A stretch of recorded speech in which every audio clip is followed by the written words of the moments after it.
अरे बहू, सुबह सुबह बैग लेकर तुम कहाँ जा रही हो? मायके जा रही हो? क्या कुछ दिनों को रुकने के लिए जा रही हो? क्या तुम्हारा भाई आ रहा है तुम्हें रहने? नहीं माँ जी, मैं कहीं नहीं जा रही हूँ। जा तो आप रही हैं। मैं भला कहाँ जा रही हूँ? कुसुम जी ने आश्चर्य भरे शब्दों से कहा। अब इस बुढ़िया को कौन पूछता है? और सच कहूँ बेटा, अब मेरा कहीं आने जाने का मन नहीं है। तब छवि कहती, सही कहा माँ जी आपने। आप बूढ़ी हो चुकी हैं और यह उम्र राम का नाम जपने की है आपकी। पर घर के शोर शराबे में आप भगवान को कहाँ याद कर पाती हैं? बच्चे भी दिन भर दादी दादी कर कर आपको परेशान करते रहते हैं। जब देखो आपको परेशान करते हैं, इसलिए मैंने सोचा आप व्रत आश्रम जाकर रहिए। वहाँ आपकी उम्र के लोग रहते हैं तो आपका भी मन लगा रहेगा और भगवान का नाम भी आप शांति से ले सकेंगी। इतना सुन कुसुम जी कहती, बहू यह तू क्या कह रही है? भरा पूरा परिवार है मेरा और इसे छोड़ मैं व्रत आश्रम जाकर क्यों रहूंगी? अरे माँ जी, इंसान को बुढ़ापे में घर परिवार की नहीं, अपने आत्म कल्याण की चिंता करनी चाहिए। छवि कहती जा रही थी, तो आप यह परिवार का मुंह छोड़ व्रत आश्रम जाकर रहिए। यह आपके लिए और हमारे लिए, दोनों के लिए अच्छा होगा। नहीं बहू, कुसुम जी ने कहा, मैं अपना घर छोड़कर व्रत आश्रम जाकर नहीं रहूंगी। और तुझे आज क्या हो गया है? कल तक तो तू मेरी बहुत चिंता करती थी, मेरे खाने का, मेरी दवाई का, सबका ध्यान रखती थी। और आज क्या हुआ? आज मुझे व्रत आश्रम भेज रही है? और अभी तक तू अपने मायके इसलिए नहीं जाती थी क्योंकि तुझे मेरी चिंता रहती थी। कहती थी, माँ जी यदि मैं मायके चली गई तो आपका यहाँ ध्यान कौन रखेगा? ए भगवान, कहीं तेरे ऊपर किसी ने जादू टोना तो नहीं कर दिया? तब छवि कहती, माँ जी आप ना बहुत भोली हैं। मेरे ऊपर किसी ने जादू टोना नहीं किया, बल्कि मैंने आपके ऊपर अपना जादू किया था, अपनी अच्छाइयों का, जिससे आप देवर जी और देवरानी जी को इस घर से बाहर करते और अपनी सारी संपत्ति हमारे नाम करते। मैंने बहुत से षड्यंत्र रचे देवर जी और देवरानी जी को इस घर से बाहर निकालने के लिए और यह आपकी अच्छी बहू बनने के लिए। मैंने बहुत नाटक किया, अब और नहीं होता। यह आपकी सेवा करना, आपके खाने का और आपकी दवाई का ध्यान रखना, सुबह सुबह आपको चाय देना, पूजा की थाली रखाना, यह सब तो दिखावा था माँ जी, आपको अपने जाल में फंसाने का, जिससे आप यह घर मेरे नाम कर सकें। और माँ जी, जब आपने ये घर मेरे नाम कर दिया है तो अब आपको जाकर व्रत आश्रम में रहना पड़ेगा, क्योंकि अब यह घर आपका नहीं रहा। अरे पापन, इतना बड़ा षड्यंत्र रचते हुए तुझे शर्म नहीं आई? मेरा छोटा बेटा रोहित मुझसे कितना प्यार करता था। मेरी बहू सच में मेरी चिंता करती थी, पर तेरी बातों में आकर मैंने उन्हें इस घर से निकाल दिया। ए भगवान, यह कितना बड़ा पाप हो गया मुझसे। अब माँ जी, जब पाप किया है तो जाकर उसका प्रायश्चित कीजिए। नहीं, मैं इस घर से कहीं नहीं जाऊंगी। कुसुम जी ने इस बार कठोर शब्दों में कहा, यह घर मेरा है। कुर्सी पकड़ते हुए कुसुम जी कहती, तभी छवि उनका हाथ पकड़ उन्हें खड़ा करते हुए कहती, बुढ़िया अब बहुत हो गया तेरा नाटक, इस घर से तो तुझे जाना होगा, समझ गई? कितने सारे पापर पेरे हैं यह घर अपने नाम कराने के लिए और तुझसे छुटकारा पाने के लिए। चल बुढ़िया, बहुत हो गया तेरा नाटक, अब निकल यहाँ से।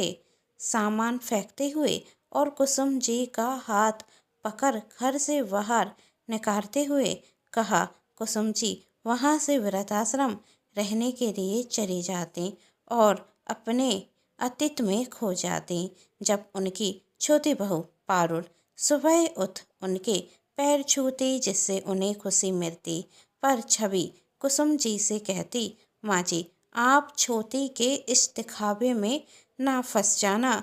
मैंने कल रात छोटी और उसकी माँ की फ़ोन पर बात सुनी थी। छोटी की माँ समझा रही थी कि अपनी सास के सुबह शाम पैर छूना, जिससे वह तुमसे खुश बनी रहेगी और यह पूरी संपत्ति आप उसके नाम कर देंगी। माँ जी, मुझे तो पैसों का कोई लालच नहीं है और छोटी को आपकी संपत्ति से प्यार है, तो आप पूरी संपत्ति उसे ही दे दीजिए। ऐसे कैसे मैं अपनी पूरी संपत्ति उसे दे दूँ? मेरे 2 बेटे हैं और मेरे दोनों बेटों का मेरी संपत्ति पर बराबर का हक है। इसी तरह छवि अपनी सास को बातों की जाल में फंसाती और पारुल कोई भी काम करती तो उसमें उसकी बुराई निकालना शुरू कर देती। जब पारुल खाना बनाती तो कहती, क्या पारुल तुम कितनी सेल्फिश हो, जब देखो तब अपने पसंद का खाना बनाती हो। कभी माँ जी के पसंद का खाना बना दिया करो। और तेल मसाला हर सब्जी में कितना ज़्यादा डालती हो। माना कि तुम्हें ज़्यादा तेल मसाला वाला खाना पसंद है, लेकिन माँ जी के स्वास्थ्य के लिए यह सही नहीं है।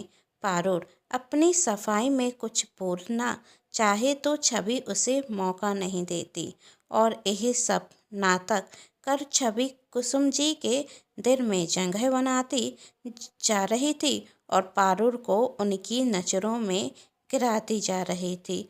हद तो जब हो जाती जब छवि कुसुम जी के लिए सूप बनाती और खुद ही उसमें नमक ज़्यादा डालती और पूरा आरोप पारुल पर लगाती। जैसे ही सूप पीते वक्त कुसुम जी ने कहा, बड़ी बहू, लगता है तुमने गलती से नमक ज़्यादा डाल दिया। तब छवि कहती, नहीं माँ जी, ऐसा नहीं हो सकता। मैंने तो सूप बनाने के बाद चख कर देखा था, उसमें नमक सही था, फिर ज़्यादा नमक कैसे हो सकता है? और जब खुद सूप चखती तो थूकते हुए कहती, इसमें इतना नमक कहाँ से आ गया, जबकि मैंने तो सही डाला था। तब पारुल कहती, भाभी, गलती तो हर किसी से होती है, आपसे भी हो गई होगी। आपने धोखे से 2 बार नमक डाल दिया होगा। तब छवि कहती, अब मुझे सारा खेल समझ में आ गया। तुमने तुमने जानबूझकर मेरे सूप में नमक ज़्यादा डाला है छोटी, जिससे तुम मेरे और माँ जी के रिश्ते को खराब कर सको। नहीं भाभी, मैं ऐसा क्यों करूँगी? क्योंकि तुम्हें प्रॉपर्टी का लालच है छोटी। तुम यह सब खतिया चार चढ़कर मेरा और माँ जी का रिश्ता खराब मत करो। मैं तुम्हारे आगे हाथ जोड़ती हूँ। तब पारुल कहती, भाभी, आपको कोई गलत फहमी हुई है। मैं ऐसा तो सपने में नहीं सोच सकती। तब छवि रोते हुए कहती, मैं अच्छे से जानती हूँ छोटी, तुझे प्रॉपर्टी का लालच है, पर मुझे नहीं है। मैं अपनी खुशी से अपना सारा हिस्सा भी तुझे दे देती हूँ। माँ जी, आज ही आप वकील को बुलाइए और देवर जी और देवरानी जी के नाम सारी प्रॉपर्टी कर दीजिए, जिससे आज के बाद देवरानी जी कभी भी हमारे रिश्ते में दरार डालने की कोशिश ना करें और रोज रोज की इस चिक चिक से हमें छुटकारा मिल सके। हर दिन के यह कर्रय घर में अच्छे नहीं रखते। मैं आपके पैर पड़ती हूँ माँ जी, आप सारी संपत्ति देवरानी जी के नाम कर दीजिए। बस बड़ी बहू, बस, और आंसू बहाने की जरूरत नहीं है तुम्हें। कुसुम जी गुस्से में कहती, और मेरा और तेरा रिश्ता आज का नहीं है। 5 वर्ष हो गए हैं तुझे घर में आए और मैं तुझे बहुत अच्छे से जानती हूँ और यह घर कर की आई लड़की हम दोनों के बीच दीवार नहीं बन सकती। ए लड़की, सुन रे मेरी बात, अपना सामान बांध और निकल जा इस घर से। तब पारुल हाथ जोड़ते हुए कहती, माँ जी, भाभी, आप मुझे खुद से दूर मत कीजिए। आप दोनों को जरूर कोई गलतफहमी हुई है। बस अब और मैं और तेरी मीठी मीठी बातों में नहीं आने वाली, कुसुम जी ने कहा और अपने छोटे बेटे और बहू को घर से बाहर निकाल देती। सोचते सोचते कुसुम जी की आंखों में आंसू थे। तभी कुसुम जी के कानों में आवाज आती, माँ जी यही लीजिए कम्मर। जब कुसुम जी पलटकर उस व्यक्ति की तरफ देखती तो उनकी आंखों से बहुत आंसू बहते, क्योंकि वह कोई और नहीं, उनका छोटा बेटा रोहित था। माँ आप यहाँ? रोहित ने हैरानी से कहा और कुसुम जी रोहित को सब सच बता देती। तभी पास में खड़ी हुई पारुल कहती, माँ जी अब आंसू आप नहीं भाभी बहाएंगी। वही घर आपका है और आप उस घर में मान और सम्मान के साथ रहेंगी, क्योंकि जब आपने वकील को बुलाकर भाभी के नाम जायदाद की थी तो मैंने वकील साहब से कहा था आप कुछ ऐसा करना जिससे माँ जी जब चाहें यह फैसला बदल सके, क्योंकि मुझे भाभी पर संदेह था कि वह ऐसा कुछ करेंगी, पर मेरे पास कोई सबूत नहीं था, इसलिए उस वक्त में कुछ नहीं कह सकी। और वकील को बुलाकर कुसुम जी अपनी संपत्ति से छवि को बेदखल कर घर से बाहर कर देती और अपने छोटे बेटे छोटी बहू के साथ खुशी से रहती। दोस्तों आप सभी को कहानी कैसी लगी नीचे कमेंट बॉक्स में जो बताइएगा। कहानी पसंद आई है तो चैनल को सब्सक्राइब कर दीजिएगा और पास में जो बेल आइकन का बटन है उसे प्रेस करना बिल्कुल ना भूलें, क्योंकि उसी से मिलेंगी आप सभी को मेरी आने वाली हर कहानी की नोटिफिकेशन। कहानी पसंद आने पर चैनल को सब्सक्राइब, वीडियो को लाइक एंड शेयर जरूर कीजिएगा। Thanks for watching.